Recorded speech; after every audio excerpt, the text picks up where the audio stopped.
સાક્ષી બેટા કેમ આવું બોલી તું અરે દાદી એવું જ બોલું દાદી વાત કરું તમને કહો બેટા જો દાદી આ હિના એમને રજવું કરાવે ને તાર ખેતરમાં જતા રહ્યા મમ્મી 2 જણો તા એમના રડતા શીખવા દાદી ઈ કોણ કરો કાલે જો આપણે કાલે રોધવું નહીં હિના બાજરીના લોટલા નહીં આવતા ને તે આને શીખવાડો બાજરીના લોટલા બનાવતા ઘઉંના તો આવડી જાય ખાલી બાજરીના નથી આવતા એનો બાજરીના પણ બનાવતા શીખવા દાદી આ તાવ કેવો પરસ પણ કાલે એમને રોટવા મેલો હા મમ્મી શીખવાડશે મમ્મી શીખવાડશે ઘણી તાવરી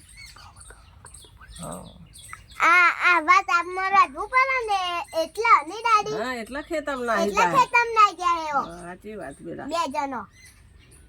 રાજવું પડે એટલે